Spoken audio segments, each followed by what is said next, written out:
Parallelogram law of addition की बात कर रहे थे हम। तो पैरेललोग्राम लॉ ऑफ एडिशन में, हाँ मैं बोल रहा था कि देखो दो वेक्टर्स हैं जो कि एक एंगल पे दिए हुए होंगे तुमको।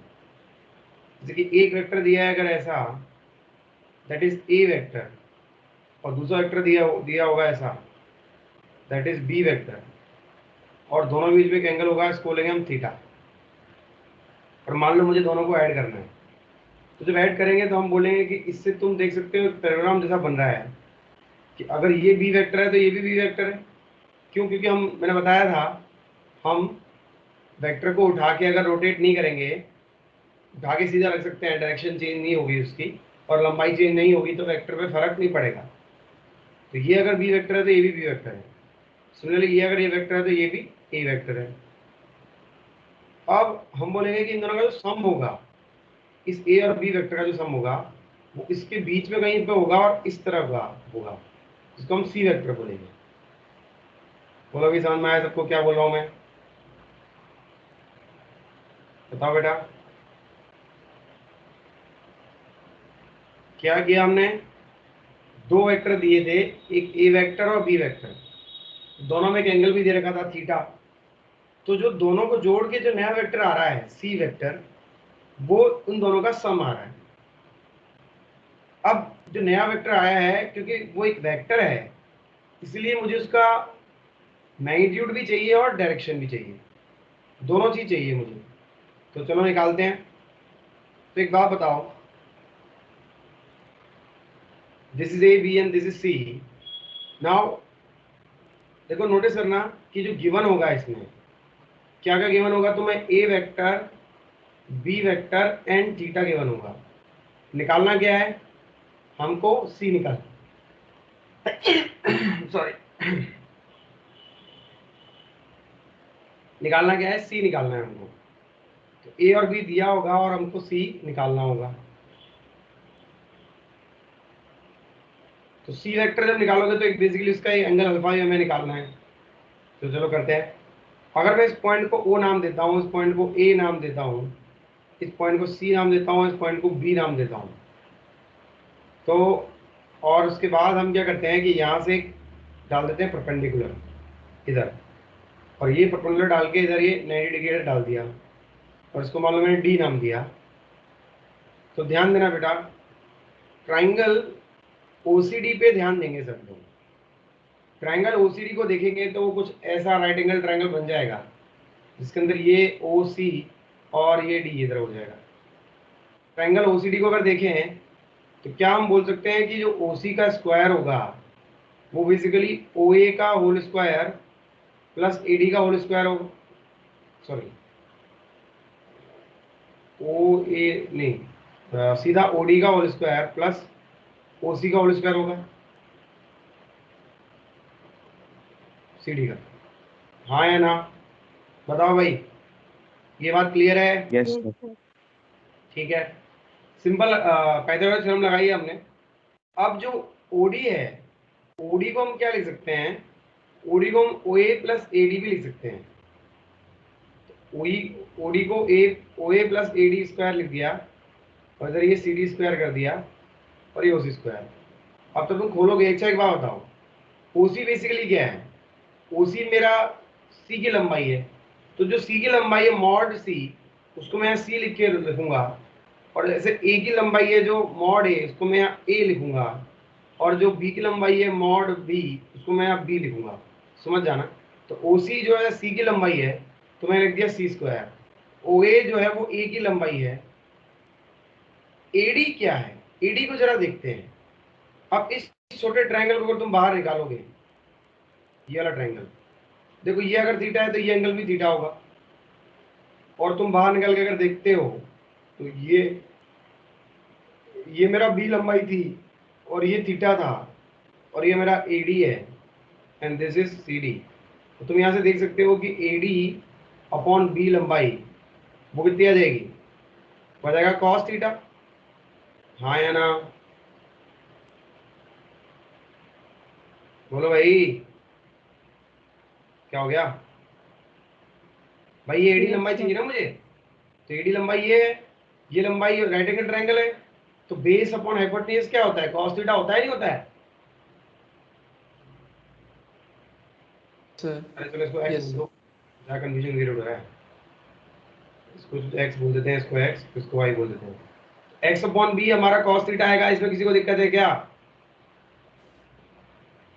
बोलो नो भाई। सर। नहीं। No sir. x की वैल्यू यहाँ से क्या आ जाएगी, b cos थीटा आ जाएगी। सेम ऐसे y की वैल्यू यहाँ से क्या आ जाएगी, b sin थीटा आ जाएगी। तो अल्टीमेटली मैं क्या बोल सकता हूँ, ये ट्रायंगल अगर ऐसा है तो CD की लंबाई b sin थीटा है और AD की लंबाई b cos थीटा है। तो डाल देंगे इसके अंदर, जब इसके अंदर डालोगे फाइनली तो AD की जगह क्या डाल दिया अपन ने, b cos थीटा का होल स्क्वायर, और CD की जगह डाल दिया b sin थीटा का होल स्क्वायर। जब पूरा खोलोगे तो बन जाएगा सी स्क्वायर, इसको खोलोगे a प्लस बी का होल स्क्वायर है बेसिकली, इस तरह से खोलोगे अगर, A square plus B square cos square theta plus 2ab cos theta, और इधर लास्ट में B square sine square theta. अब इस वाले टर्म को देखोगे, बी स्क्वायर कॉमन आ जाएगा, और पता होगा सबको ट्रिग्नोमेट्रिक आइडेंटिटी कि sign square theta plus cos square theta कितना होता है, 1 होता है। तो यहाँ से फाइनली क्या आ गया अपने पास, C square is equal to A square plus B square plus 2ab, और ये अपना फाइनल रिजल्ट है, C is equal to A square plus B square plus 2ab cos theta, cos 2ab cos थीटा इसका root. This is our final result. लिख लो, किसको दिक्कत है तो पूछो। सर एक बार फिर से समझाओ। एक बार फिर समझा देता हूँ। देखो करना क्या था इसके अंदर, अपने को दो वेक्टर दिए हुए थे हमको, ए वेक्टर और बी वेक्टर। देखो ये अपना टारगेट है इसमें, ये हमको दिए हुए हैं दो वेक्टर, इन दोनों का एडिशन निकालना है, और इन दोनों के बीच का एंगल भी ऑफकोर्स दिया हुआ था। तो एक वेक्टर ए वेक्टर है, अगर दूसरा वेक्टर बी वेक्टर है, इन दोनों के बीच का एंगल थीटा है, इन दोनों का नेट करके हमको सी वेक्टर निकालना है। तो हमने क्या किया पहले तो कि एक ट्रायंगल बनाया, और राइट एंगल ट्रायंगल बनाया अपन ने। राइट एंगल ट्रायंगल तुम्हें दिख रहा होगा यहाँ पे, अगर तुम ध्यान दो, जैसे कि ओ सी डी। अब ओ सी डी में यस सर। देखिए है ना, कि ओडी जो था ना, ओडी ये पूरा जो टोटल ओडी है, ओडी, ओडी में से मुझे ओए वाला पार्ट तो पता था, पर एडी वाला पार्ट पता नहीं था। ओए वाला पार्ट तो ए वेक्टर ही है, उसके तो उसका मॉड है, तो वो तो ये लंबाई होगी। बट जो एडी वाला पार्ट है वो मुझे पता नहीं था। तो हमने कहा कि इस छोटे से ट्रायंगल को फिर बाहर निकाला मैंने कहा कि इस छोटे से ट्रायंगल का हाइपोटेन्यूज क्या है, बी। और देखो ये थीटा है तो ये थीटा है, करस्पॉन्डिंग एंगल दोनों साइड पैरेललोग्राम की पैरेलल है, ठीक है।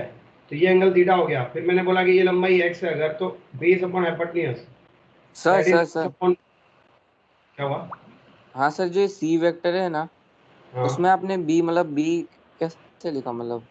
नहीं नहीं मतलब सॉरी सर, वो गलत मैंने देख लिया। समझ में आया नहीं आया, कोई दिक्कत? नो सर, मैंने ट्रायंगल गलत ले लिया सर। हाँ तो फिर वही कि इधर ये y लिख दिया, ये इधर से x और y की वैल्यू आ गई। तो जो मुझे सी डी चाहिए था और ए डी चाहिए था, वो दोनों की लंबाई आ गई। एक आया बी कॉस थीटा, एक आया बी साइन थीटा।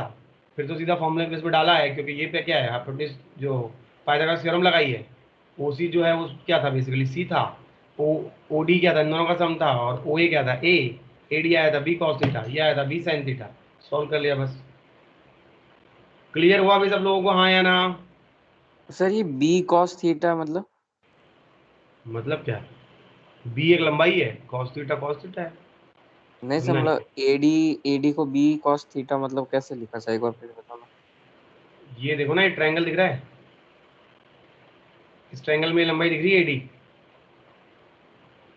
वही यस बेस सर। है। Base upon hypotenuse cos theta होता है। Base upon hypotenuse cos theta होता है। तो अगर x बोल दिया मैंने इस लंबाई को, वही x बराबर एडी, तो क्या आ गया वो लंबाई, बी cos थीटा आ गई, हाँ या ना? अरे भाई गजब कर रहे हो यार, ये सिंपल सी चीज़ है, एक चीज़ समझो ना, एक कोई भी ट्रायंगल है, इसमें अगर तुमको ये लंबाई मान लो पता है, ठीक है, लेटर से एक राइट एंगल ट्रायंगल है, तुम्हें ये लंबाई पता है पी, और ये एंगल पता है थीटा।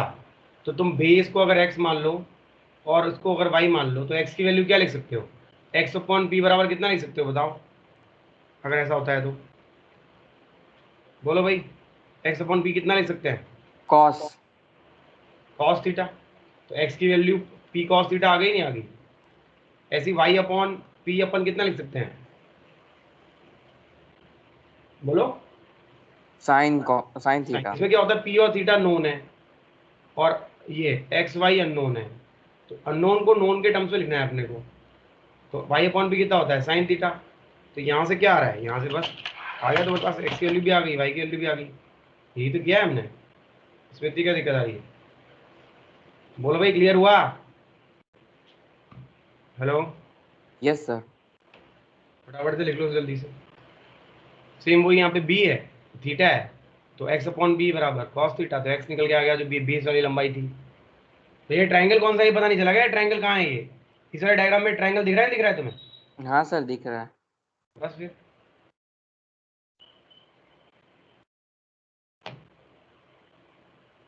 लिख लो जल्दी से।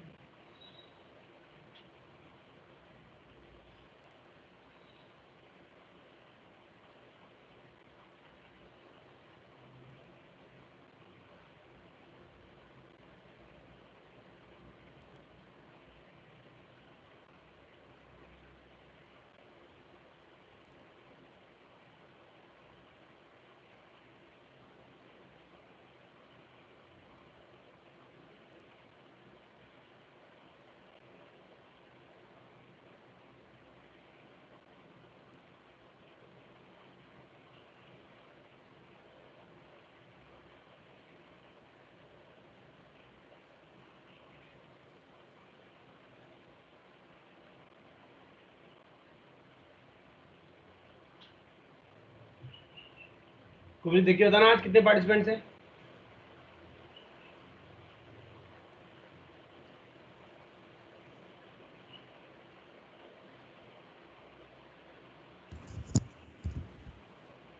So 26 participants. 26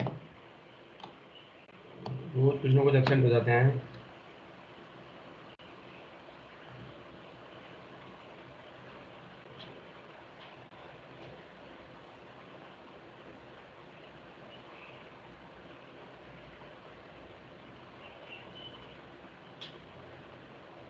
लिख लो तो बता देना भाई।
बता बेटा, आया किसी का आंसर, आंसर क्या सॉरी, लिख लिया सबने, बोलो भाई।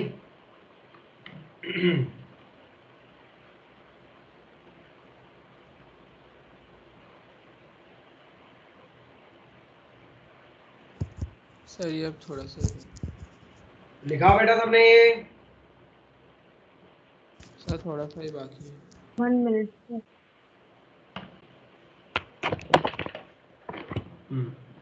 तो चलो आगे बढ़ते हैं फिर अपन। अब इसका कुछ एप्लीकेशन करके देखते हैं एक बार कि अप्लाई कैसे होता है ये। देखो मान लो तुम्हें एग्जाम्पल के तौर पे एक ऐसा वेक्टर दिया हुआ है जिसकी लंबाई है 8 और एक ऐसा वेक्टर दिया हुआ है जिसकी लंबाई है 6 और दोनों में 90 डिग्री एंगल है। ये तुम्हारा ए वेक्टर है और ये तुम्हारा बी वेक्टर है। ठीक है, अच्छा आगे बढ़ने से पहले एक छोटी चीज़ और कर लेते हैं। ये जो बड़ा सा ट्राइंगल है इसमें क्योंकि देखो डायरेक्शन भी मैटर करती है। मैग्नीट्यूड तो तुमने निकाल लिया, बट डायरेक्शन भी निकालनी पड़ेगी सी की। तो उसके लिए क्या देखेंगे, अगेन वही बड़ा वाला ट्राइंगल, उसमें ये ओ सी और ये डी, डी था नहीं, हाँ, ये लंबाई कितनी है, सी है, और ये अल्फा में मेरे को निकालना है। तो टेन अल्फा बराबर मैं क्या लिख सकता हूँ, सी डी कितना था, बी साइन थीटा, और ये लंबाई कितनी थी, A plus B A cos plus B theta. cos theta. तो यहाँ से फॉर्मूला क्या आ गया कि B sine theta divide by A plus B cos theta, ये याद रख सकते हैं अपन। लिख लो ये जल्दी से डायरेक्शन वाली बात, फिर हम इस पे एग्जांपल्स करते हैं जल्दी से, क्योंकि नया जो वेक्टर आया उसका लंबाई तो हमने निकाल ली सी वेक्टर की, पहले भी बताया मैंने तुमको, दैट वो कितनी आई, root of A square plus B square plus 2ab cos theta. तो नए वेक्टर की जो डायरेक्शन है वो इस तरह से अपन निकालेंगे।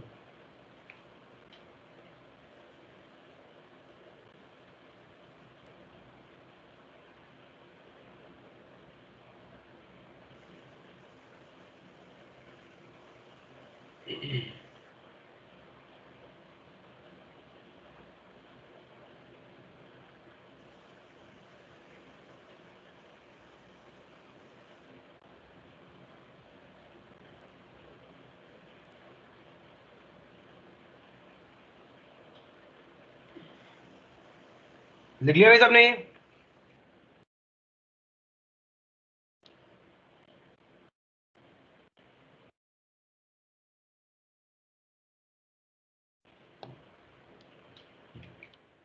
Yes, sir. Done, sir. Okay, तो यस, चलो आगे बढ़ते हैं। अब हम बात करते हैं, हमें बता रहा था, एग्जांपल दे रहा था एक, कि जैसे कि एक एग्जांपल है, बताओ कि ए दिया है, बी दिया है, find A plus B C that is A plus B, बताओ क्या आंसर आएगा। एक एग्जांपल है क्वेश्चन नंबर 1, बताओ भाई। सर ज्वाइन करना पड़ेगा ना उसके लिए, तो क्या करना पड़ेगा, मतलब Sir, एक 10. नई सेगमेंट ज्वाइन करनी पड़ेगी ना। हाँ, पहला बनाना पड़ेगा, मतलब बेसिकली इसके इसमें रेक्टेंगल बनेगा, वो कहना चाह रहे हो, ज्वाइन करना पड़ेगा ये। ना सर, मतलब वैसे भी ट्रायंगल भी तो ज्वाइन होते हैं, मतलब वो हाँ, जो, हाँ वैसे ही, हाँ। तुमको तो सीधा फॉर्मूला पता चल गया ना अब तो भाई, सी बराबर क्या है, root A square plus B square plus 2ab cos theta है ना, ये तुम्हें फॉर्मूला समझ में आ गया। और अल्फा एंगल निकालने का टेन अल्फा भी दिखा भी अपन ने, वो कितना है, बी साइन थीटा अपॉन ए प्लस बी कॉस थीटा। दोनों फॉर्मूला निकालो, मैग्नीट्यूड इससे आएगा, डायरेक्शन इससे आएगी। करो जल्दी से, बताओ पहले का क्या आंसर आ रहा है। 2404 अंडर रूट ऑफ 2404। बिल्कुल गलत, नहीं। और बताओ Sir, बाकी लोग। 10. 10 आंसर कौन बोल रहा है, ये अक्षत। Yes, sir. 10 सही आंसर है इसका, वेरी गुड भाई, सीधा फॉर्मूला तो लगाना था भाई, रूट ऑफ ए स्क्वायर जब करोगे Sir, तो ये क्या है, डायरेक्ट पाइथागोरस से हो जाता है ना। हाँ पाइथागोरस से भी हो जाता है, बट मैं यहाँ पे चाहता हूँ कि तुम वो फॉर्मूला लगाओ। आई एग्री ऑफ कोर्स, इसका जो डायरेक्ट पाइथागोरस लगा के भी हो जाएगा ये इस केस में, ठीक है, क्योंकि मैंने बहुत सिंपल लिया है और 90 डिग्री एंगल लिया है, पर दूसरे केस में नहीं होगा जो मैं करने वाला हूँ। चलो फिर ये वाला करो, उसके बाद ये 8 है और ये 6 है, और इस बार ये एंगल दिया हुआ है 60 डिग्री, ठीक है, ये वही ए वेक्टर और बी वेक्टर, वही तुम्हें सेम वही निकालना है। इसका आंसर तो देखो ऊपर आएगा, कैसे आ गया, 8 square plus 2 into 8 into 6 cos 90। फायदा बस तुम निकाल दिया, पर तुम फॉर्मूला निकालना सीखो, फॉर्मूला लगाना सीखो भाई, दोनों में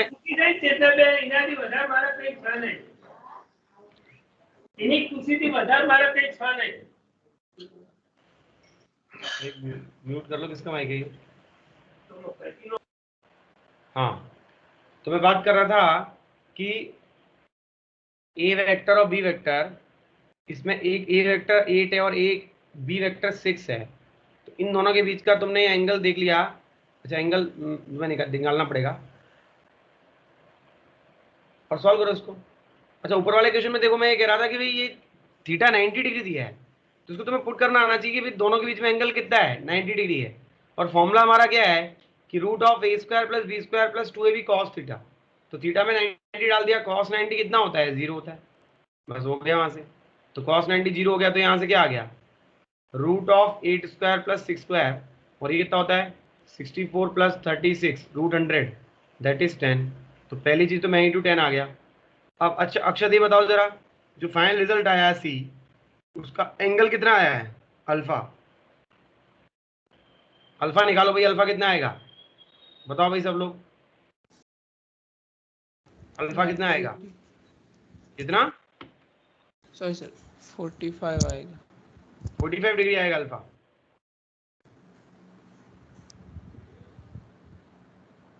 बेटा इतनी मेहनत करके फॉर्मूले निकाले हैं, ये इसे दिखाने के लिए निकाले हैं क्या, फॉर्मूला तो अप्लाई करो। सिर्फ ज्योमेट्री से तुम आंसर दोगे तो हर आंसर तो नहीं आएगा ना ज्योमेट्री से। अगर हर आंसर ज्योमेट्री से आता तो फिर हम ये फॉर्मूला लगाते ही क्यों।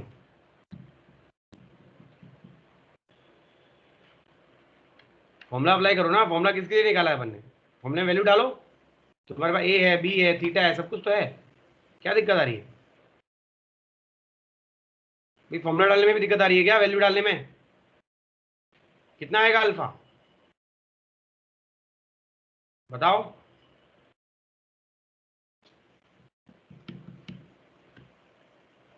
बी कितना है, बी कितना है भाई, 6।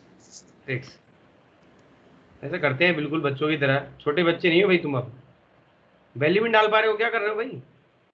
ए दिया है, बी दिया है, थीटा दिया है, वैल्यू डालने में भी दिक्कत आ रही है। फॉर्मूला भी लिखा हुआ है स्क्रीन पे, कोई भी क्लास में एक बच्चा वॉल्यूम डाल पा रहा है।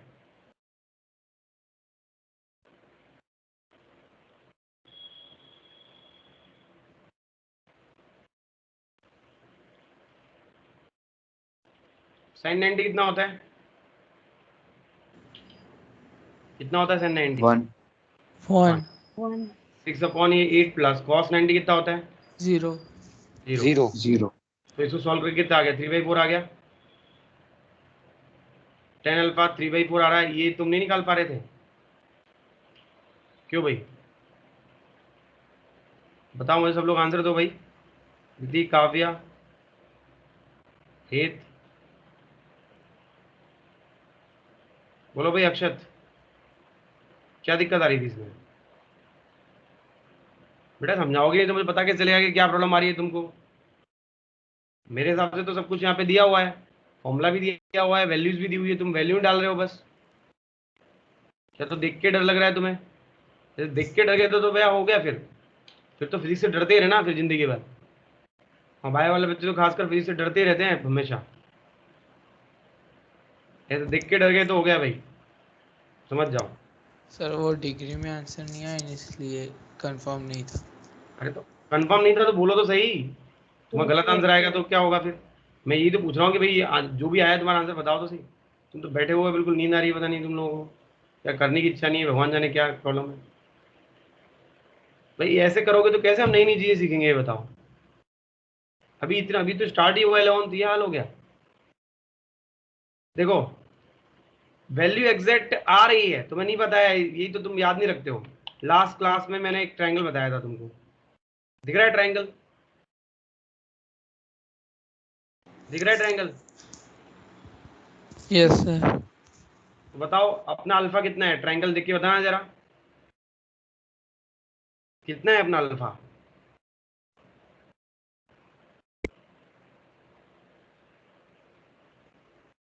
37 डिग्री। 37। फिर सब कुछ तो बताया हुआ है तुम्हें, देखने वाला चाहिए, नजरें चाहिए। ये 3 4 है, 3 4 5 में बताया था ट्रायंगल में एंगल कितना होता है, 37 होता है। तो 10 अल्फा इसमें 3/4 आ रहा है नहीं आ रहा है, तो यहाँ से क्या निकल के आ गया कि alpha is equal to 37 degree. और बहुत बार नहीं आएगा, इस बार तो चलो एग्जैक्ट आ गया, बहुत बार नहीं भी आएगा तो यहीं पे छोड़ देंगे अपना आंसर अपन। एक आंसर ये आ गया, एक आंसर ये आ गया, ऑप्शन में कुछ वैसा ही दिया होगा, फिर उसकी चिंता क्यों करते हो। तुम तो जो आ रहा है वो तो सॉल्व करके दिखाओ, तभी तो आगे की बात बनेगी। क्लियर हुआ भाई पहला क्वेश्चन सबको, हाँ या ना, बोलो बेटा। Yes sir. दूसरा क्वेश्चन करके दिखाओ। ए, इसमें भी मैंने ए दिया है, बी दिया है, एंगल तुम देख लो क्या है दोनों के बीच में, और फिर वापस फॉर्मूला लगा के निकाल के दिखाओ। देखो फाइनल आंसर मैं नहीं पूछता हूँ, बहुत बार जहाँ पे तुम्हारा सॉल्व होना अटक गया है वहीं पे आंसर दे दो, रूट में आंसर आ रहा है वो आंसर दे दो, फाइन एंगल नहीं आ रहा कोई बात नहीं, tan अल्फा बोल दो, पर जो आ रहा है वो तो बोलो तो सही, क्योंकि ऑब्वियसली कैलकुलेशंस पे हम नहीं खेलते हैं यहाँ पे, बहुत बार कैलकुलेशंस जो होती है वहीं पे बीच में छोड़नी पड़ती है, और ऑप्शंस में वैसा ही दिया होता है। ऐसा इतना आसान आसान वैल्यूज और वो भूल जाओ बचपन की चीज़ें कि भाई आसान आसान वैल्यूज देंगे और अच्छा सा प्यारा सा आंसर आ जाएगा, 30, 20, 200, 150, 170, 180, ऐसा आंसर हर बार नहीं आता, आ जाए तो लकी हो तुम, बहुत बार आंसर बहुत गंदा आएगा, इसकी आदत डाल लो। और ऐसा नहीं है कि मैं ये क्वेश्चन बना रहा हूँ इसलिए ऐसा आ रहा है, एक फाइनल एग्जाम में भी ऐसे ही होता है, कंपटीशन में मैक्सिमम टाइम पे आंसर अच्छा नहीं आएगा, कंपटीशन क्या बोर्ड में भी बहुत बार तुम्हें दिख जाएगा 11th 12th में, तो इसीलिए आंसर्स नहीं आ रहा है फाइनल कोई बात नहीं, तुम जहां पे आ रहा है जहां अटक गया वो बोल दो, तो पता तो चले कि यहाँ पे तुम ट्राई कर रहे हो।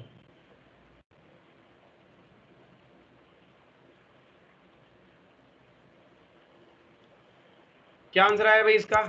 सर सी का आंसर 160√3।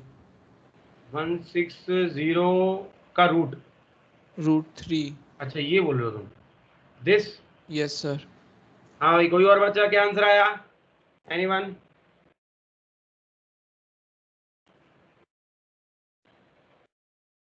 बोलो भाई, कोई और?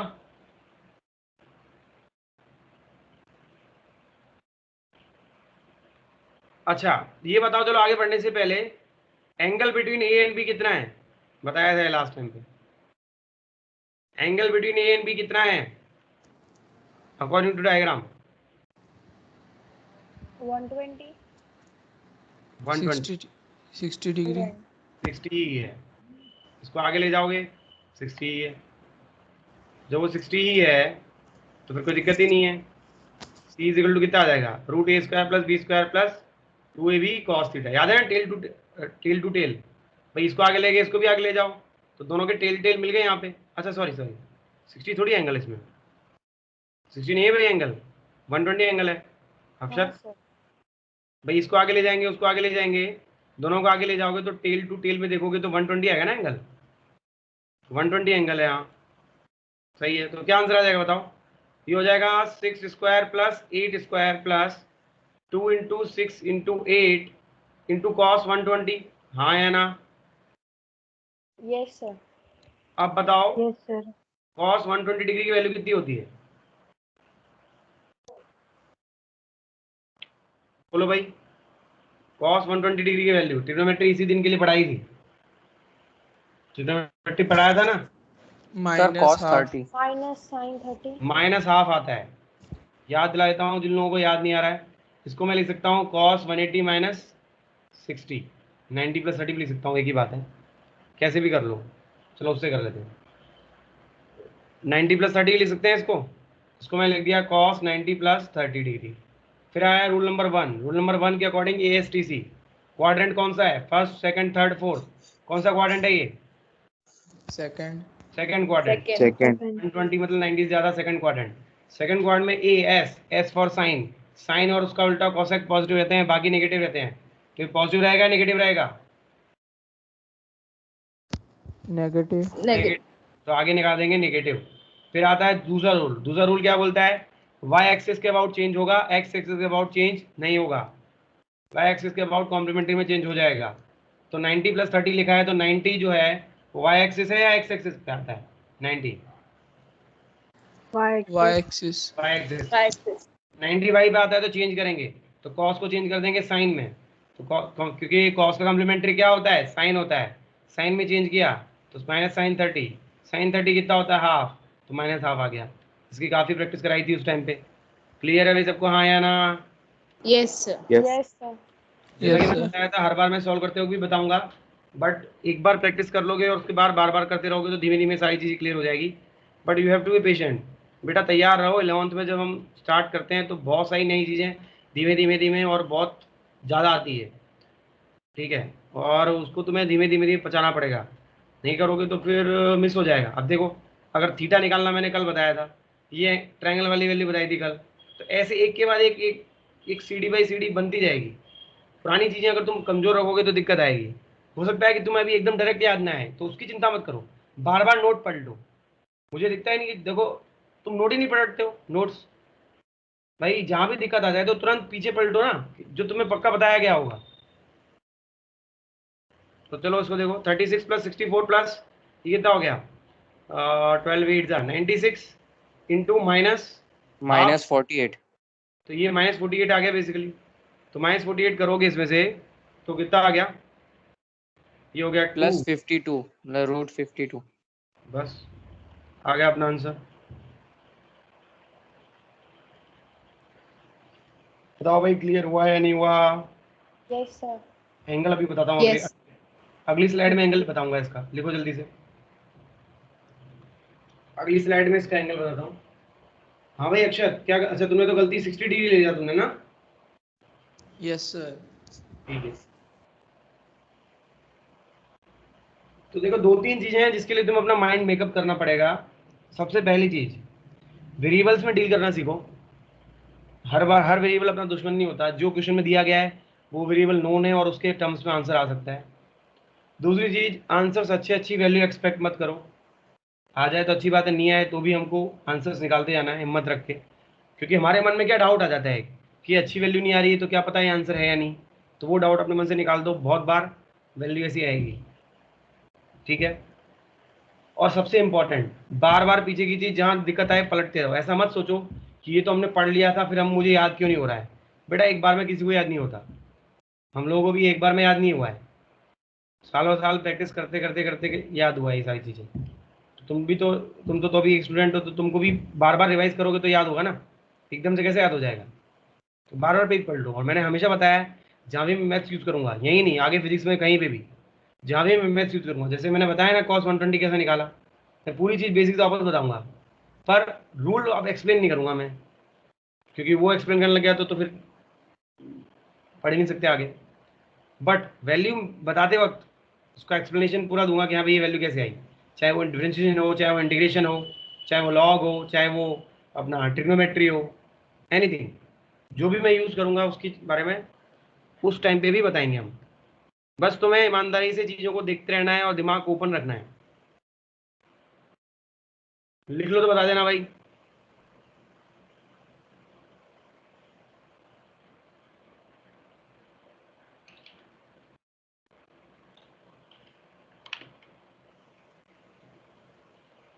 हो गया बेटा।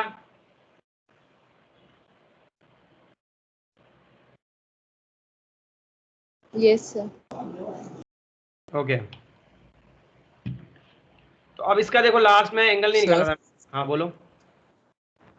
नहीं सर, ओके ओके क्लियर हो गया। ठीक है, हाँ भाई किसी को डाउट तो नहीं है इसमें, एनीवन?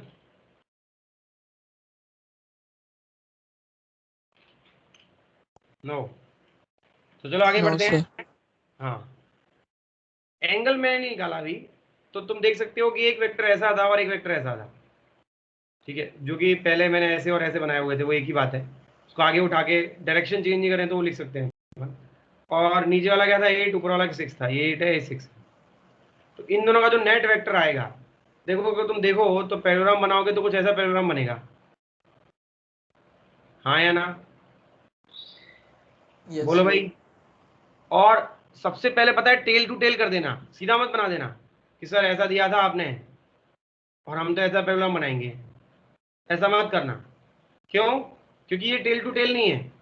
टेल टू टेल नहीं करोगे तो उसमें एंगल क्लियर नहीं आएगा, और एंगल क्लियर होने के बाद ही बाकी सारा काम होता है। तो जैसे टेल टू टेल करा उसके बाद हमको पता चल गया कि भैया ये एंगल तो 120 है। अब जो तुम 45 आंसर दे रहे थे पिछले केस में, क्या नाम है, अक्षत, पता है वो आंसर 45 क्यों नहीं था? आंसर क्या आया था बताओ? 37 है ना? पता है ये तो चलो मैथ्स है, एक तुम्हें एक लॉजिकल चीज बताता हूँ जो तुम्हें याद रखना। एक बात बताओ, ध्यान सुनना, नीचे तुम्हें 8 दिया हुआ है, ऊपर पहले वाले क्वेश्चन की बात कर रहा हूं, ऊपर 6 दिया है। इसके बजाय मान लो नीचे भी 6 देते और ऊपर भी 6 देते, तो नेट क्या आता अपना, बताना जरा मुझे।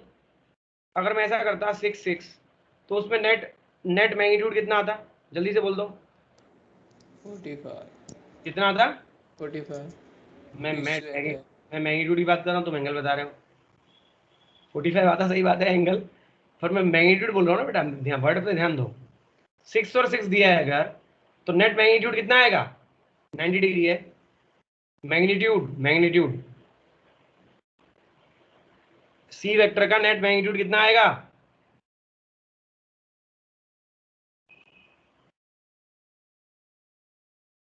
बोलो भाई, कितना आएगा? सर 6√2। 6√2 भाई, 6 square plus 6 square plus 2 into 6 into 6 cos 90, वो जीरो हो गया। तो क्या आंसर आ गया? 6√2 आंसर आया नहीं आया? हाँ या ना? Yes sir. ठीक है, ये Yes, 6√2 है। अब मैं ये क्यों बता रहा हूँ, इसकी इंपॉर्टेंस समझना। ये 6√2 तो आएगा, अक्षर तुमने सही बोला है, 45 डिग्री होगा, क्योंकि ये आइडेंटिकल है। यकीन नहीं है, फॉर्मूले से निकाल लो। tan अल्फा बराबर क्या लिखोगे? b sin theta. b कौन सा होता है? ऊपर वाला। ठीक है, तो आ गया 6 sin 90, और नीचे क्या था? a plus B cos theta. a क्या? नीचे वाला, और b cos theta cos 90। Cos 90 zero हो गया, 6/6 1 आ गया, और tan अल्फा अगर 1 है तो अल्फा कितना है? 45 डिग्री है। हाँ या ना? बोलो भाई। Yes, sir. तो मैं यहाँ से क्या बताना चाह रहा हूँ, ये तो 45 आ गया। 45 कब आया? तो इसने इसको बाइसेक्ट किया। कब बाइसेक्ट करा भाई? एंगल बाइसेक्टर है ये। पर कब है एंगल बाइसेक्टर? जब ये दोनों इक्वल है। बट इसमें नोटिस करो, अभी निकाला था हमने, नीचे वाला बड़ा था, तो जब नीचे वाला बड़ा था ना, तो वो 45 पे नहीं रखेगा, उसको अपनी तरफ खींच लेगा। कौन अपनी तरफ खींचेगा ज्यादा? 8 ज्यादा खींच सकता है या 6 ज्यादा खींच सकता है? 8। तो जब 8 ज्यादा खींच लेगा, तो मान लो 45 डिग्री एंगल यहाँ कहीं था, तो उसको थोड़ा नीचे की तरफ खींच लोगे, तो ये बात तुम्हें पहले ही पता चल जानी चाहिए कि ये जो अल्फा आएगा, this alpha must be less than 45 degree. हाँ या ना? Yes, sir. ठीक है, Yes, sir. ये सिर्फ लॉजिकल चीज है, इसमें मैथ्स नहीं लगा रहा हूं मैं, कोई सिंपल बात बता रहा हूं। अगर दोनों इक्वल होते हैं तो दोनों के बीच में एंगल बाइसेक्टर जैसा रहता है, पर अगर एक बड़ा रहता है तो बड़े की तरफ खींचा चला आता है। कौन खींचा चला आता है? Magnitude net. क्योंकि ऑब्वियस ही बात है, जो बड़ा है उसका कंट्रीब्यूशन ज्यादा है, उसके पास वो चिपका रहेगा ज्यादा, तो उसके पास वो ज्यादा रहेगा, तो इसलिए वो 45 से एंगल उस साइड कम हो जाएगा। हालांकि ये बात अलग है, हमने सॉल्व करके निकाल लिया था, वो 37 डिग्री आया, क्योंकि ऑफकोर्स 45 से कम है। बट यहाँ पे मैं ये बताना चाह रहा हूँ, तो मैं ये चीज़ भी समझ में देखने में आनी चाहिए। बहुत बार क्वेश्चन में ये फैक्ट भी यूज हो जाता है कि भाई हमको ये एंगल पता चल रहा है नहीं चल रहा है, सॉल्व करने की जरूरत नहीं पड़ती है। बिना सॉल्व किए बस अगर तुम ये बता सकते हो कि लेस देन 45 है, ग्रेटर देन 45 है, तो भी हमारा काम हो जाता है बहुत जगह। तो इसलिए ध्यान रखना इस फैक्ट। अब बताओ, इस केस में बताओ, ये टोटल 120 है, तो अगर मैं अल्फा की बात करूँ, ये मेरा अगर अल्फा है, तो वो अल्फा 60 से बड़ा होगा या छोटा होगा? छोटा होगा सर। छोटा होगा। ठीक है, मैं देख सकता हूँ कि अल्फा 60 से छोटा होगा। 60 क्या है? अगर एंगल बाइसेक्ट करता तो 60 होता, और इस केस में 8 बड़ा है, तो 8 अपनी तरफ खींचेगा, तो अल्फा पक्की बात है कि वो 60 से छोटा होगा। इसमें तो किसी को डाउट नहीं है भाई, बोलो। No sir. No. No, sir. बढ़िया। अब एक बात बता दो, फॉर्मूला लगा देते हैं, चलो। फॉर्मूला क्या था कि भैया tan alpha is equal to B sine theta divide by A plus B cos theta. तो what is B? B is 6 sine 120 degree, A is 8, B 6 cos 120 degree. Sine 120 degree कितना होता है भाई, बता दो फटाफट से, बोलो। √3/2। साइन 120 को खोल देते हैं, इस बार 180 वाले से खोलते हैं, किसी भी खोल सकते हो। 180 माइनस 60 लिखता हूँ इसको, मान लो, तो ये क्या हो जाएगा? क्वाड्रेंट कौन सा है भाई? सेकंड। Second quadrant. सेकंड में साइन क्या रहता है? पॉजिटिव या नेगेटिव? पॉजिटिव। पॉजिटिव। तो आगे लगा देंगे प्लस। एक्सिस कौन सी है? एक्स एक्सिस या Y axis? Y axis. 180 Y axis है। X axis sir. देखो 0 डिग्री यहाँ होता है, 90 डिग्री यहाँ होता है, 180 यहाँ होता है। तो 180 को नापने के लिए ऐसे जाओगे, एक्स एक्सिस पे जाओगे ना, नेगेटिव एक्स एक्सिस पर एक्स एक्सिस तो है, और एक्स एक्सिस होता है तो अपना सेकंड रूल बोलता है कि चेंज नहीं करने का है। वाई एक्सिस होता है तो चेंज करने का है, पर एक्स एक्स के अबाउट है तो चेंज नहीं करना है, तो चेंज नहीं करेंगे तो साइन का साइन सर लगेगा। अगर हम इसे 90 प्लस लेते तो 90 प्लस 30। ले लो, उससे भी सेम ही फाइनल आंसर सेम ही आएगा। देख लेते हैं जरा, उसको भी देख लेते हैं। अच्छा इसका आंसर क्या आ गया, साइन 60 कितना होता है, √3/2। √3/2 आंसर है, इससे जरा देख लो सेम ही आंसर आने वाला है। 90 प्लस 30 कौन सा क्वाड्रेंट है, सेकंड या फर्स्ट या थर्ड या फोर्थ, कौन सा क्वाड्रेंट है? Second Second. Second. Second second में साइन होता है पॉजिटिव, प्लस लगा देंगे आगे। अब बताओ 90 जो है कौन सी एक्सिस है, एक्स एक्सिस वाई एक्सिस, कौन सी एक्सिस है 90? Y Y axis. Bye. Change करेंगे तो जब चेंज करोगे तो साइन को किस में चेंज कर दोगे, Cos. कॉस में। कॉस cos 30 क्या होता है, यही होता है। फाइनल आंसर सेम ही आने वाला है, कोई फर्क नहीं पड़ता। आया समझ में? Yes sir. यस ठीक सर है, तो 6 इंटू इधर क्या डाल दोगे, √3/2। इधर नीचे क्या आ जाएगा, 8 + 6 cos 120 निकाला था, -½ आया था। सही है, बोलो यस भाई। सर। तो इधर 2 से काट दोगे 3, यस इधर इस 2 से काट दोगे 2, तो ऊपर बन गया 3√3 और नीचे इधर 8 - 2 दैट इज 6। तो क्या आंसर आ गया, √3/2। अरे इतना अच्छा आंसर आ गया। चलो सर 10। हाँ, सर -1/2 है ना, तो 2 से 6 तो 3 में कटेगा ना। अरे हाँ सॉरी सॉरी, सर वो 5 यस यस, वही मैं को इतना अच्छा आंसर रहा था। हाँ चलो ठीक है, तो ये कितना हो गया, 3√3 हो गया, 8 - 3 कितना हो गया, 5। तो बेसिकली आ गया ऊपर 3√3/5, ये अपना आंसर है। हाँ या ना? Yes. Yes sir Yes, sir. लिख लो जल्दी से। अच्छा कौन बच्चा, ये लिख लो फटाफट से, कोई ऐसा बच्चा है जो मुझे tan अल्फा अगर मेरे पास आ गया है तो cos अल्फा निकाल के दे सकता है, ये लिख लो और मुझे करके बताओ। tan अल्फा दे दिया है तो cos अल्फा निकाल सकता है, कोई ऐसा है क्या, निकाल सको तो बताओ। ये लिख लो साथ में।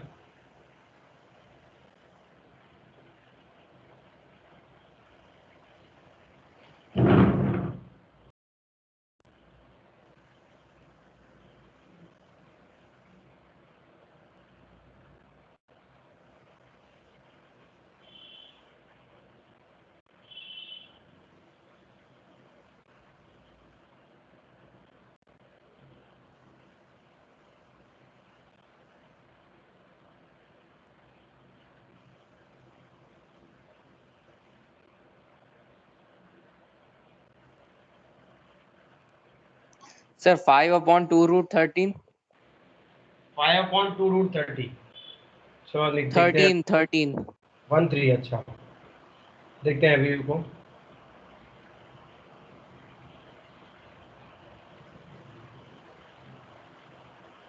लिख लो तो बता देना बेटा।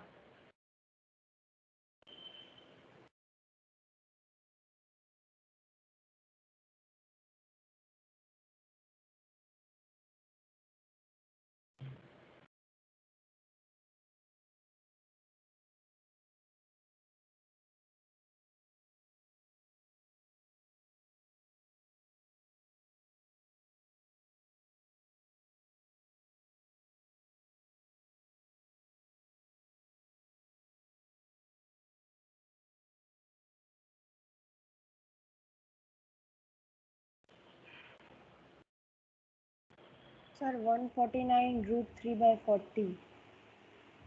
कितना? 149√3/40. चलो देखते हैं, लेट्स सी। दो आंसर आए मेरे पास। पता है इसको करने की ट्रिक क्या है?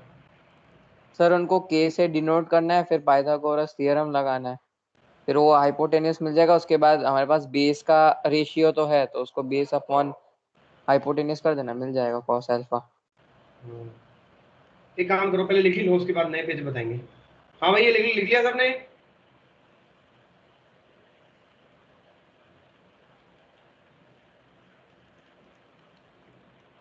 भाई ये लिख लिया क्या, बाकी अभी लिख लो।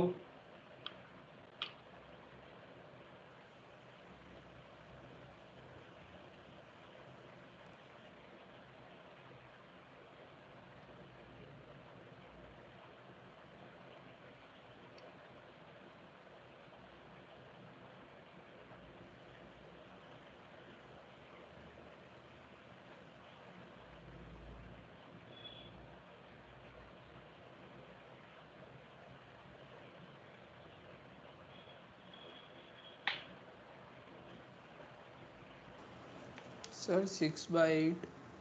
6/8। अच्छा,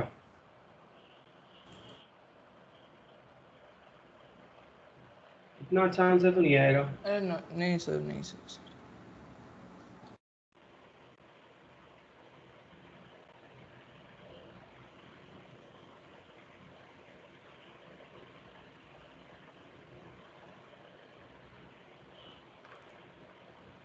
बोलो भाई, लिखा सब लोगों ने? Yes, sir. ठीक है, तो चलो आगे बढ़ते हैं। क्या था इसमें अपने को? 3√3/5 दिया था। ऐसे केस में कैसे अपन करते हैं, हम एक नया ट्रायंगल बनाएंगे। उस ट्रायंगल में अगर ये √3 साइड है और ये 5 साइड है और ये अल्फा है, तो ये सही हो गया। tan अल्फा बराबर 3√3/5 हो गया, हाँ या ना? बोलो यस भाई। सर। तो इससे अपना हाइपोटेन्यूज Yes, निकाल, sir. है ना, हाइपोटेन्यूज निकाल लो। तो 3√3 का स्क्वायर प्लस 5 का स्क्वायर अपना हाइपोटेन्यूज हो जाएगा। वो कितना आ रहा है? ये हो गया 3 का स्क्वायर 9 और ये 27, 9 3 जा 27, 27 plus 25, how much it is? It is 52। 52। तो ये √52 आ रहा है। अब √50 को तो अगर तुम देखो तो ये 13 × 4 है, तो 13 × 4 करोगे अगर, तो 4 का तो बाहर आ जाएगा 2, तो 2√13 आ रहा है। तो यहाँ बेसिकली आ गया 2√13। अब मैंने क्या पूछा था? Cos alpha. तो कॉस अल्फा कितना हो गया बताओ? 5/2√13। पहला आंसर सही था। पहला आंसर किसने दिया था भाई? सर मैंने। नाम नाम? Sir Ratheesh. Ratheesh, very good बेटा, सही है। क्या भाई बाकी सब लोग, काव्या, जीती, हेत कपाड़िया नहीं आएगा आज? युग, आंसर नहीं दे रहे तुम लोग हैं। आया समझ में की दिक्कत है इसमें? बताओ, बोलो भाई। आ गया सर समझ में। चलो, यस सर। तुम तो बेचारे बहुत परेशान हो गए। तुम्हें एक, चलो थोड़ी सिंपल क्वेश्चन देते हैं। एक काम करो, जैसे कि तुमको पता है कि cos 60 कितना होता है? हाफ होता है, हाँ या ना? सही है। Yes sir. Yes sir. तो जो मैंने अभी ऊपर तरीका बताया है, उस तरीकों को यूज करते हुए तुम्हें सारे एंगल निकालने हैं। देखो, डायरेक्ट वैल्यू नहीं डालनी है, जो ऊपर तरीका बताया है ना, उसी तरीके को यूज करके निकालना है। क्या क्या निकालना है?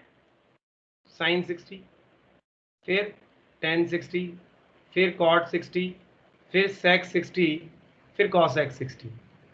करके देखो एक बार, मजा आएगा तुमको। तरीका क्या यूज करना है? ऊपर वाला तरीका।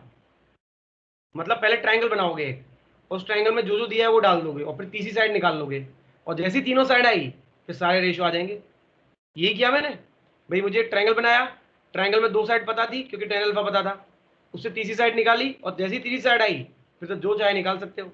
ऐसे यहाँ पे मैंने 2 साइड दी हुई है ट्रायंगल की देखा जाए तो, और एक तीसरी साइड तुम यहाँ से निकाल लोगे, और जैसी तीसरी साइड निकल के आएगी फिर तुम सब कुछ निकाल लोगे। एक बार सब लोग करके देखो, तुम्हें मजा आएगा। तो तुम्हें समझ में आएगा ये कंसेप्ट में क्या बताना चाह रहा हूँ। क्योंकि बच्चों की तरह जो पहले करते थे सारे रिलेशन डाल डाल के, उतना टाइम नहीं है अपने पास, बहुत जल्दी जल्दी सारी वैल्यूज निकालनी होती है। Done sir. हो गया? अच्छा, यस। और भाई बाकी बच्चे सब लोग करेंगे भाई इसको? सबको सबको पता तो चला ना मैं क्या कहना चाह रहा हूँ? नहीं समझ में आया? सर इसमें फाइंड क्या करना है? ये सारे, जैसे कि मैंने अभी क्या दिया था बताओ? मैंने tan अल्फा दे रखा था कि भैया वो 3√3/5 है, और निकालने को क्या बोला था मैंने? cos अल्फा निकालो। यही था मेरा क्वेश्चन कि अगर tan अल्फा बराबर इतना है, यस सर। क्वेश्चन क्या था कि tan अल्फा अगर इतना दिया है मैंने, तो मुझे इतना निकाल के दिखाओ। तो मैंने क्या करा उसके सॉल्यूशन में कि भैया हमने बोला कि एक ट्रायंगल बनाएंगे अपन। देखो, मैथ से फॉर्मूला लगा के भी कर सकते हैं इसको, पर बहुत टाइम लगेगा उसमें। सबसे शॉर्टकट, सबसे अच्छा तरीका यही है जो हम सारे कंपटीशंस में यही यूज़ करते हैं। बाकी से करोगे बहुत टाइम लग जाएगा, अपने पास इतना टाइम नहीं होता वहाँ पे। ये तो एक चुन्नू सा पार्ट होता है, इतना छोटा सा पार्ट, इतना लंबा क्वेश्चन होता है, उसका छोटा सा पार्ट होता है ये। एक स्टेप भी नहीं बोलना, बोलते हैं हम इसको, आधा स्टेप है ये सॉल्व करना। तो उसको करने के लिए इतनी स्पीड चाहिए ना, तो स्पीड कैसे मिलेगी अपने को? जैसे मैं बता रहा हूँ उस तरह से मिलेगी। कैसे मिलेगी? देखो, इसमें मैंने क्या करा ऊपर वाले में, पहले मैंने ट्रायंगल बनाया, फिर बोला कि भैया ये tan अल्फा जो होता है वो परपेंडिकुलर अपॉन बेस होता है। तो 3√3 को मैंने परपेंडिकुलर बना दिया, 5 को मैंने बेस बना दिया। अब सॉरी पाइथागोरस थ्योरम लगा दी और हाइपोटेन्यूज निकाल दिया। तो पाइथागोरस थ्योरम निकाल के हाइपोटेन्यूज निकाला, और जैसे ही हाइपोटेन्यूज आया फिर तो क्या है, तुम्हारे पास बेस है, तुम्हारे पास परपेंडिकुलर है, तुम्हारे पास हाइपोटेन्यूज है, तो कोई भी एंगल निकाल सकते हो, sine cos tan cot sec cosec कुछ भी निकाल सकते हो। हाँ या ना? सर ये वैल्यूज तो वही आ रही है जो मतलब हमें ट्रिग्नोमेट्रिक टेबल दिया था ना, वैसी आ रही है वैसे भी। तो भैया वैल्यू थोड़ी बदल जाएगी। ये तो मैं तुम्हें थोड़ी खुशी हो जाए, सब लोग तुम इतना डाउन हो गए थे, दुखी हो गए थे ये गंदी गंदी वैल्यू देख के। अभी तुम लोगों को आदत नहीं है, इसलिए मैं ऐसी थोड़ी प्रैक्टिस हो जाए मजे के लिए करा रहा हूँ। ये वैल्यू तो बदल थोड़ी जाएगी भाई, cos 60 है तो बाकी वैल्यू बदल थोड़ी जाएगी, मतलब मैं गलत पढ़ा रहा हूँ फिर तो, अगर वैल्यू बदल जाएगी तो। भाई sin 60 तो sin 60 ही रहेगा, चाहे कोई भी हाँ सब्जेक्ट हो, कोई यस भी सर। क्वेश्चन हो। तो वो तो वैल्यू तो आनी ही चाहिए, नहीं आई तो गड़बड़ है, आ रही है तो अच्छी बात है। तो मैं एक नया तरीका सिखा रहा हूँ तुम्हें कि जब बहुत बार हम फंस जाते हैं, ऐसी गंदगी गंदी वाली वैल्यूज आती हैं, तो फिर हम इस तरीके से करते हैं। करें फिर? अब कर लिया सब लोगों ने? Yes sir. Yes, sir. Yes sir. जिन लोगों ने नहीं किया उनको बता देता हूँ, देखो सुन लो ध्यान से। ट्रायंगल बनाऊंगा। अब cos थीटा होता है क्या है, बेस अपॉन हाइपोटेन्यूज होता है, हाँ या ना? बोलो। Yes sir. तो इधर क्या आ जाएगा, ये आ जाएगा 1, 1 ये क्या आ जाएगा, फिर 2 ये वाली साइड कितनी आ जाएगी, √3। Root 2 square minus 1 square. इसमें तो किसी को दिक्कत नहीं होगी, किसी को भी नो नहीं ना? No. No sir. हाँ, तो क्योंकि हाइपोटेन्यूज का स्क्वायर बराबर बेस का स्क्वायर प्लस परपेंडिकुलर स्क्वायर होता है, तो परपेंडिकुलर का स्क्वायर बराबर क्या आ जाएगा, हाइपोटेन्यूज का स्क्वायर माइनस बेस का स्क्वायर, और परपेंडिकुलर बराबर कितना आ जाएगा, hypotenuse square minus base square का रूट। तो ये यहाँ पे कितना दिया है, परपेंडिकुलर निकालना है, सॉरी हाइपोटेन्यूज कितना दिया है 2 और बेस कितना दिया है 1, तो 2 स्क्वायर माइनस 1 स्क्वायर। ठीक है, तो ये कितना आ गया, ये आ गया मेरे पास √3। बस 3 साइड आ गई, खत्म काम। साइन 60 क्या होता है, परपेंडिकुलर अपॉन हाइपोटेन्यूज, तो साइन 60 क्या आ गया यहाँ से, √3/2। tan 60 क्या होता है, परपेंडिकुलर अपॉन बेस, वो कितना आ गया, √3/1 √3। फिर cot 60 क्या होता है, बेस अपॉन परपेंडिकुलर 1/√3। sec 60 क्या होता है, हाइपोटेन्यूज अपॉन बेस, मतलब क्या आ जाएगा 2/1। फिर cosec 60 क्या होता है, 2/√3। 2/√3। 4/√3. लिख लो जल्दी से, किसी को दिक्कत है पूछो। तो तुम मानोगे नहीं बेटा, इतनी सारी नई नई चीजें ना, मजेदार मजेदार चीजें हैं। आराम आराम से हम एक एक करके जैसे जैसे टाइम मिलेगा उनको सबको इनकलकेट करेंगे अपने नॉलेज में, जिससे कि धीमे धीमे हमारा वो लेवल इंप्रूव होता जाए। देखो problem, I empathise with you, और प्रॉब्लम इस चीज की है एक्चुअली कि 10th तक बहुत ही मतलब इतना कमजोर बना देते हैं ना बच्चों को, सिंपल सिंपल इतना सिलेबस में कुछ होता ही नहीं है, टाइम पास। पूरी फिजिक्स में 10 फॉर्मूले बस, और यहाँ तो एक चैप्टर में 10 से ज्यादा आ जाते हैं। तो 10th और 11th में इतना ज्यादा अंतर है ना, जमीन आसमान का अंतर है। और ऐसा नहीं कि सिर्फ ओनली कंपटीशन में ही आते हैं, बोर्ड में भी आते हैं। कंपटीशन में थोड़ा कुछ कुछ ट्रिक्स और कंसेप्ट नई नई चीजें होती हैं थोड़ी अलग, और बट 10th और 11th में बहुत ज्यादा अंतर है, इतना ज्यादा कि बच्चे परेशान हो जाते हैं, कोप अप नहीं कर पाते। और तुम लोगों के सामने तो एक और बड़ा चैलेंज है कि ऑनलाइन चल रहा है, तो इसलिए आई एग्री कि प्रॉब्लम है और तुमको दिक्कत होगी, बट उसका सॉल्यूशन यही है कि हमको उसे लड़ते रहना है, कोशिश करते रहनी है। हार मान जाओगे तो फिर कोई बात ही नहीं, फिर तो हो गया भाई, लिख लिया सबने, बोलो। Yes, sir. Yes sir. Yes ठीक है, आई होप सबको समझ में आ गया होगा पैरेललोग्राम लॉ ऑफ एडिशन कैसे अप्लाई करते हैं। की दिक्कत है, बताओ बेटा, दिक्कत है क्या? No sir. नहीं। No, sir. अब ट्रायंगल लॉ ऑफ एडिशन देखते हैं अपन। ट्रायंगल लॉ ऑफ एडिशन क्या होता है? आज हित का पढ़े नहीं आया क्या? क्यों भाई, देखना एक बार, कोई बताना मुझे देख के। सर नहीं आया। ये नहीं सर आया, नहीं है। ठीक है। देखो मान लो यहां से तुमने स्टार्ट किया और यहां पे पहुंच गए, फिर यहां से यहां गए, तो इस वेक्टर को अगर मैं ए बोल लूँ और इस वेक्टर को अगर मैं बी बोलूँ और फिर मैं वापस से इधर से इधर आ गया, इसको अगर मैं डी बोलूँ, सी क्यों नहीं बोल रहा हूँ बाद में बताऊंगा। तो क्या तुम ये बात समझते हो कि ए प्लस बी प्लस सी बराबर 0 हो जाएगा?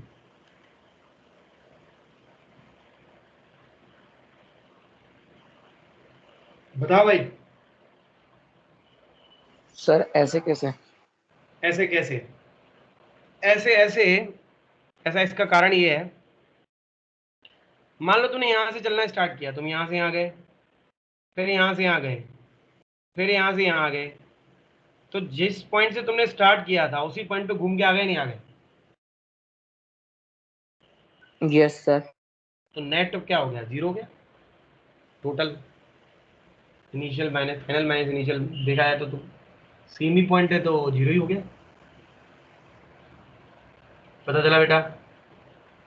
सर पर वो तो सी नहीं है ना, ये तो डी है ना। अरे यार सी डी। तुम्हारा नाम क्या है? सर रतीश। रतीश। लो मैं रतीश दे देता हूँ इसको, क्या दिक्कत है? रतीश vector A plus B plus रतीश वेक्टर बराबर 0। इससे क्या फर्क पड़ता है? पैराग्राम लोगों को भूल जाओ, ये अलग है, ये नया है। यहाँ पे पैराग्राम बन रहा है क्या यहाँ पे? मैं यहाँ पे उसकी बात ही नहीं कर रहा हूँ, पैराग्राम लॉ की। मैं यहाँ सिंपल बस इतनी ही बात कर रहा हूँ। क्या बात कर रहा हूँ मैं? कि अगर 3 वेक्टर ऐसे हैं जो 1 बाई 1 अगर होते हैं, तो फिर हम तीनों का जो सम करेंगे तो वो 0 आएगा। 1 बाई 1 मतलब सक्सेसिव, कि एक के बाद एक होगा। तो अगर एक के बाद एक अगर है, तो देखो जहां से तुमने स्टार्ट किया, ऐसा नहीं कि ओनली ट्रायंगल में, और देख लो।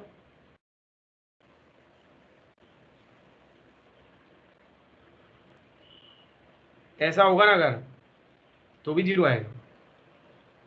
ए B C D E F. Sir अगर ये डायग्राम मतलब एक साइड से कट जाता तो, मतलब जो क्या हो एंड जाता? में है वापस ए पे आते समय को वहाँ कट जाता तो?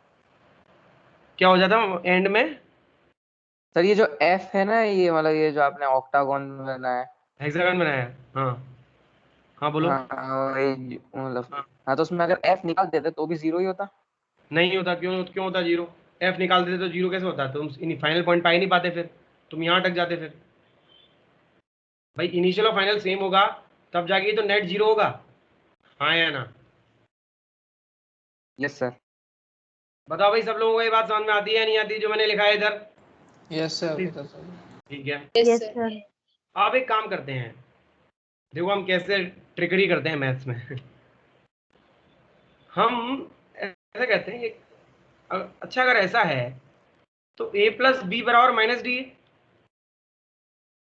बोलो भाई। Yes, sir. ये एडिशन निकालने का दूसरा तरीका देख रहे हैं अपन। ठीक है, तो a प्लस बी बराबर माइनस डी है, मतलब कि a और b अगर ऐसा है, अगर मैं d को उल्टा कर दूं, माइनस डी को मैं एक नया नाम दे देता हूं। नया नाम दे दूं इसको? कि दिक्कत है तुम लोगों को? नहीं दूं नया नाम? बताओ भाई, नया नाम दे दूं? Yes sir. हाँ, इसको नया नाम दे रहा हूँ सी। तुमको क्यों दिया? मेरी इच्छा, मैं नामकरण करने वाला हूँ। भाई स्टैंडर्ड तो जो है वो है, बाकी मेरी इच्छा, मैं कुछ किसी को कुछ भी बोलूँ। तो मैंने माइनस डी को सी बोल दिया, तो डी को अगर उल्टा कर दूंगा मैं, माइनस डी मतलब क्या? डी का उल्टा। तो डी का उल्टा मतलब ऐसा वेक्टर, हाँ या ना? Yes sir. Yes sir. तो दिस इज माई रिजल्ट। ये हमको अच्छे से याद रखना है कि अगर ऐसा दिया हुआ है तो a प्लस बी बराबर क्या होता है? c होता है। आगे सॉल्व कैसे करते हैं वो तो तुम पहले सीख ही चुके हो, फिर यहाँ पे वापस से तुम पैराग्राफ बना सकते हो। ठीक है, बट डायरेक्शन देख के इस तरह के वेक्टर्स में ऐड करना तुम्हें मेरे को सिखाना था। देखो उसको उठा के यहाँ डाल दो, तो ये b बन जाएगा, ये a बन जाएगा, फिर वही सेम पैराग्राफ बन जाएगा ना? Yes sir. है यस ना? सर। तो लिख लो जल्दी से, और कोई डाउट है तो पूछो, ये याद रखना है बस। तो this is triangle law of addition.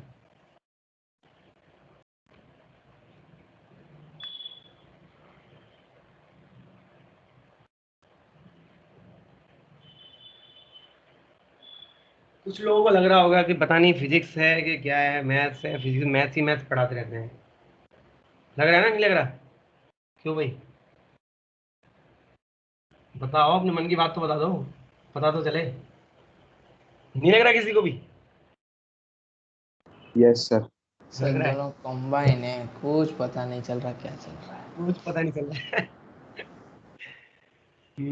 ये बेटा बैरियर अभी मतलब जैसे पहाड़ की हम चढ़ाई करते हैं ना, तो पहाड़ की चढ़ाई करते हो कितना दुख होता है, और जब चढ़ाई करके ऊपर पहुंच जाते हैं तो कितना मजा आता है, ये वैसा ही है, समझ रहे हो। और कभी कभी तुम्हें लग रहा होगा कि सर आप बहुत ज्यादा एक्स्ट्रा पढ़ा रहे हो, ऐसा नहीं है। देखो मैं अभी तुम्हें एनसीईआरटी खोल के दिखाता हूँ, तो तुम्हें शायद थोड़ी शांति मिले, ठीक है ये है इसलिए पढ़ना पड़ेगा। वरना कुछ बच्चों को ऐसा लग जाता है कि पता नहीं कंपटीशन में पता नहीं क्या क्या पढ़ाते हैं, हमको तो समझ में नहीं आता है, इससे अच्छा तो हम बोर्ड ही कर लेंगे। वो बच्चे बहुत गलत सोचते हैं, क्योंकि अगर तुम हायर एम नहीं रखोगे ना, तो तुम जो नीचे वाला है ना वो भी हायर बन जाएगा तुम्हारे लिए, वो भी काफ़ी डिफिकल्ट टू अचीव हो जाएगा। कोशिश हमेशा बहुत ऊपर जाने की करनी चाहिए, फिर अपन जहाँ भी पहुंचे वो एक अलग बात है, हमारी मेहनत, हमारी किस्मत, और भी बहुत सारी चीज़ें। तो देखो मैं तुम्हें दिखाऊंगा अभी जो हम पढ़ रहे हैं ना, ये कहाँ दिया है मैं तुम्हें दिखाऊंगा, बिल्कुल एनसीईआरटी में कहाँ दिया है। लिख लिया अभी सबने ये? Yes, sir. ओके, तो चलो थोड़ा पहले दिखा देता हूँ, वरना तुम दुखी होते रहोगे।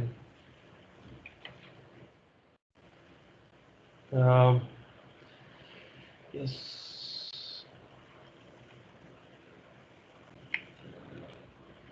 चैप्टर 3।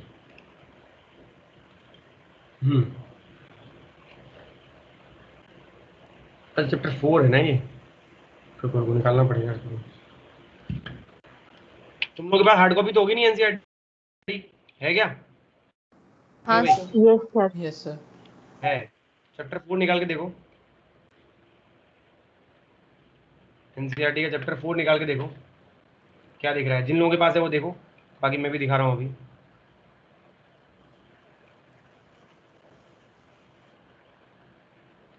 निकाला chapter 4? Yes, sir. Yes, sir. दिखा उसमें कहीं पे?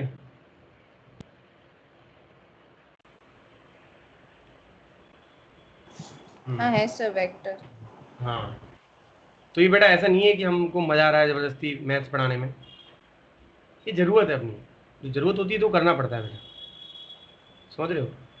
तो मैंने बोला ना, आई एम्पैथाइज विद यू, मैं समझता हूँ तुम्हारी भावनाएं, बट ये मैं करना है तो करना है, इसका कुछ नहीं कर सकते ना अपन। आप चुपचाप बैठ तो नहीं सकते कि हाँ भाई छोड़ दो, है ना। तो इट इज़ लाइक दैट।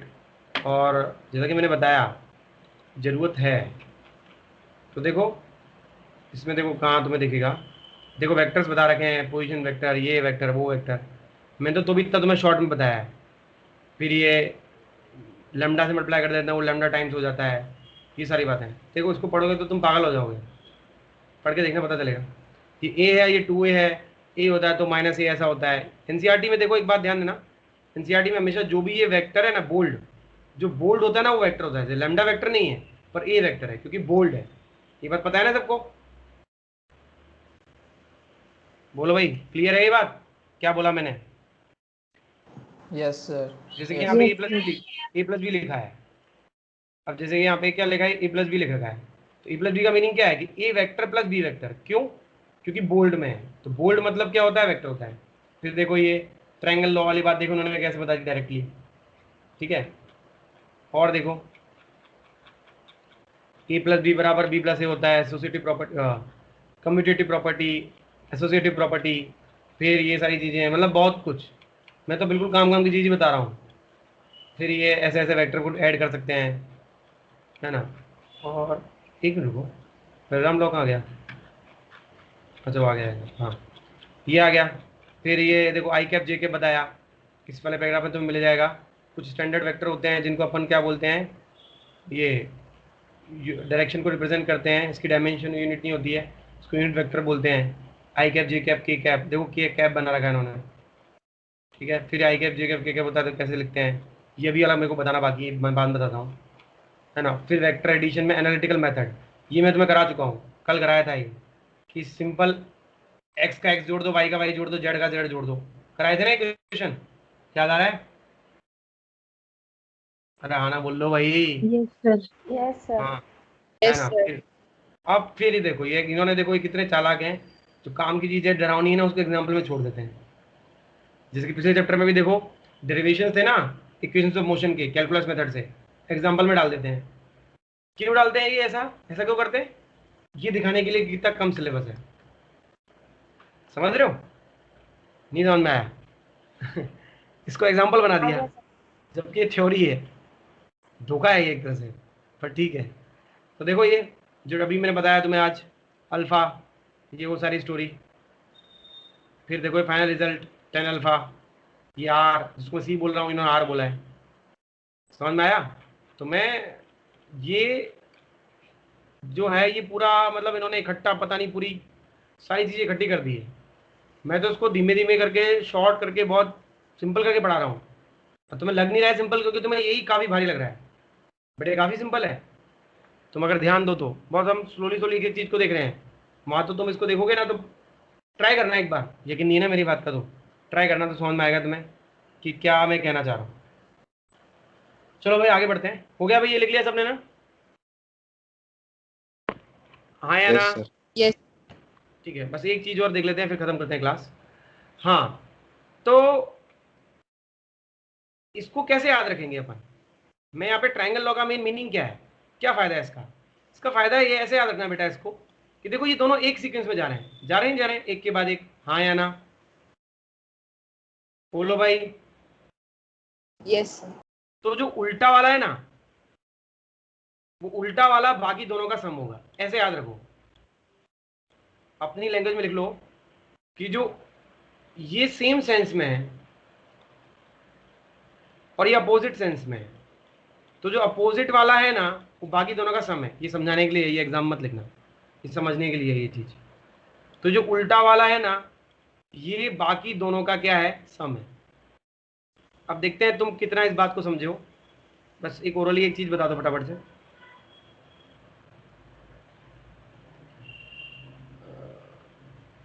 ये एक वेक्टर ऐसा है, एक वेक्टर ऐसा है ना? अब मुझे ये बताना है तुम्हें कि कौन सा वेक्टर किसका सम है। तो वन वेक्टर और ऐसा,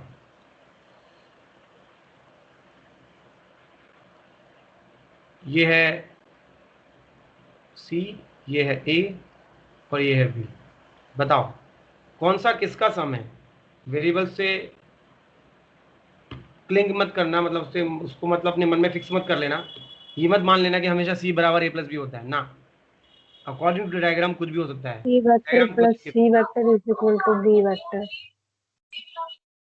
ओके, किसने आंसर दिया? रिति ने? काव्या. काव्या। काव्या का आंसर है कि बी वेक्टर बराबर ए प्लस सी वेक्टर। यही आंसर है काव्या?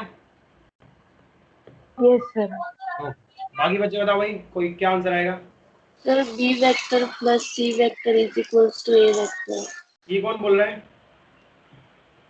Mahi. माही।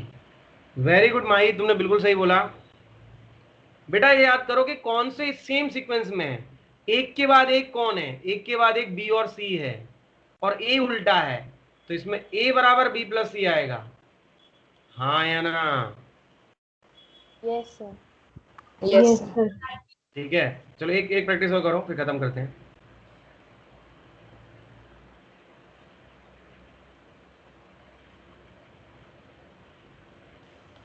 ये डी ई एफ है, बताओ कौन किसका सम है?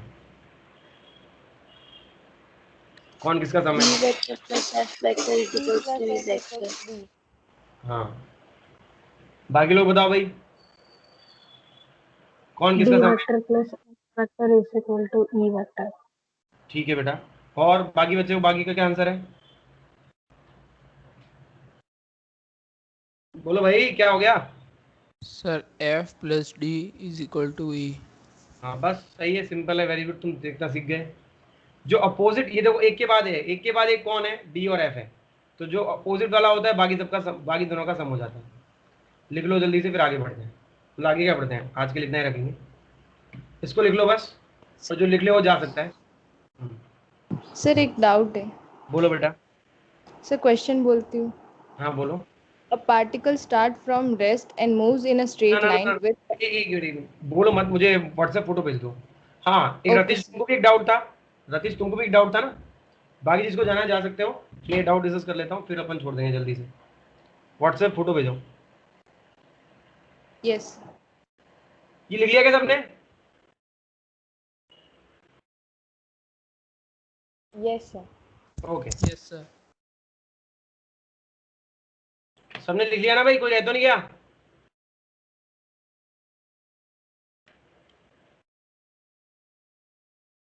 Sir, 1 minute. Photo. हाँ Sir, 1 minute रुको, फोटो भेज रही हूँ। हाँ, तुम भेजो, तब तक मैं राकेश का एक बता देता हूँ। रतीश कहाँ? रतीश है कि चला गया?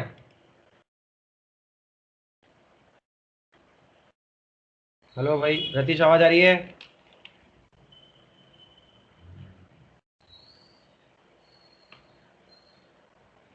चला गया क्या रतीश?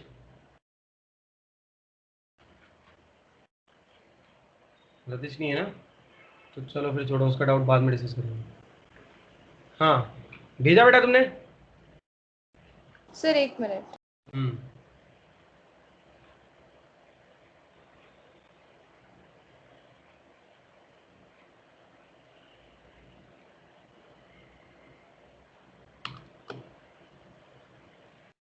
एक्चुअली अगर कोई ऐसे का डाउट रहता है पहले से भेज दिया करो, फिर जब मुझे टाइम लगेगा मैं क्लास में बता दूंगा, ठीक है? वैसे छोटा मोटा होता तो मैं व्हाट्सएप पे बता देता हूँ, पर बहुत बार वो व्हाट्सएप पे बताना समझ में नहीं आता है, तो उस केस में हम क्लास में बता देंगे। बाकी हाँ, अब जो आज वेक्टर हमने करा है ना, अब वेक्टर हमने काफ़ी कर लिया है, एडिशन तक हम कर चुके हैं, तो इसके कुछ क्वेश्चंस में मार्क कर दूंगा, वो वाले क्वेश्चंस तुम प्रैक्टिस करना। अब बस प्रोडक्ट रह गया है, तो वेक्टर हमारा फिर खत्म हो जाएगा, और फिर हम हमारे पैराबोला वाला जो पार्ट है, जो मोशन इन प्लेन, उस पर जा सकते हैं, तो उसमें तुम्हें थोड़ा काफ़ी इंटरेस्ट आएगा, ठीक है? यस।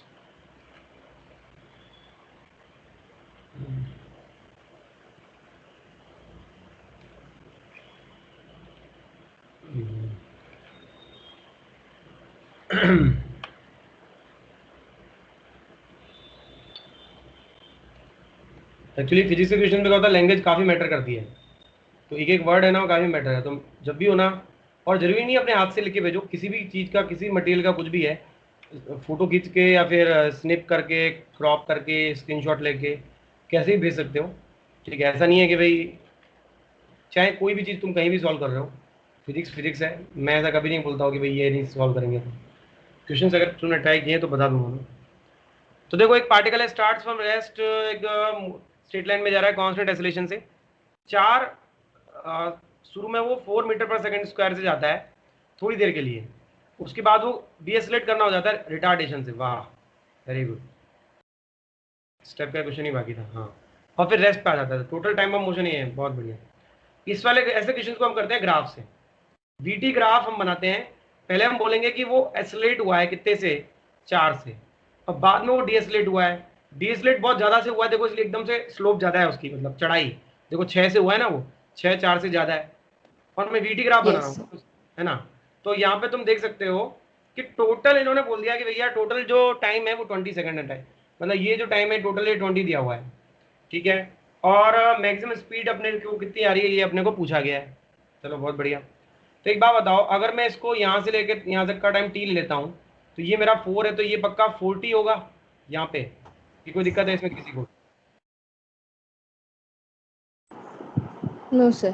हाँ, अगर दिक्कत है तो तुम कर सकते हो 1 और 2 और 3 मान लो इस पोजीशंस को। तो 1 से लेके 2 तक क्या था, कांस्टेंट एक्सेलरेशन था, और 4 था, v equal to U plus A T डालेंगे, u 0 है, a कितना है 4 है, और t, तो t आ गया, v बराबर 40 आ गया। अब तुम सेकंड और थर्ड में लगा दो, सेकंड और थर्ड में जब लगाओगे तो सेकंड से लेके थर्ड में देखो, सेकंड पे वेलोसिटी हमको पता है, थर्ड पे वेलोसिटी 0 है, फिर वही लगा दो v equal to U plus A T. What is v 0, what is u, what is v u क्या है, इस बार u हो गया 40, ठीक है? और इस बार जो टाइम टेकन है यहाँ से लेके यहाँ तक का टाइम कितना हो जाएगा, 20 माइनस टी हो जाएगा। तो ये इसको तुम क्या लिख दोगे, टी प्लस इधर क्या आ जाएगा, -6 इंटू 20 माइनस टी, सॉल्व कर लो, तो ये क्या आ रहा है, 6 इंटू 20 माइनस टी बराबर 40, ये आ गया 120 minus 60 is equal to 40, 10 T is equal to 120, T is equal to 12, और जैसे टी इज इक्वल टू 12 आया अपने इसमें डाल दो, यही स्पीड अपने को पूछी है, तो what is V, that is 4 into 12, that is 48 answer है, 48 मीटर पर सेकेंड। लिख लो, कोई दिक्कत है पूछो, बताओ भाई करने का। यस सर, समझ में आ गया। आ गया समझ में, लिख लो जल्दी से। और जिस बच्चे का जिसका हो गया वो लिख लिया हो, चले जा सकते हो। थोड़ी देर में मीटिंग एंड ही कर रहा हूँ मैं। तो बेटा मैं बस यही बोलूँगा, पेशेंस रखो, मेहनत करते रहो। It will take time, but धीमे धीमे हर चीज़ की आदत हो जाती है अगर हम सही से लगे रहें तो यहाँ भी ऐसा ही है। 10th के बाद 11th में ड्रास्टिक चेंज है, बट है पेशेंस। और एक टाइम ऐसा आएगा कि फिर तुम्हें भी काफ़ी मज़ा आने लग जाएगा इन सब सब्जेक्ट्स में, सब में। बट वही है कि जो बीच का जो अपनी चढ़ाई है अभी पहाड़ की, उसमें थकना नहीं है। थक जाओगे तो फिर बहुत दिक्कत है, अभी तो शुरुआत है। लिख लिया भाई? यस कर देगा, सर। है ना? चलो फिर मिलते हैं नेक्स्ट टाइम पे। Okay everyone, okay bye sir, sir. Bye bye bye bye sir. Bye, sir. Bye, bye sir. बेटा।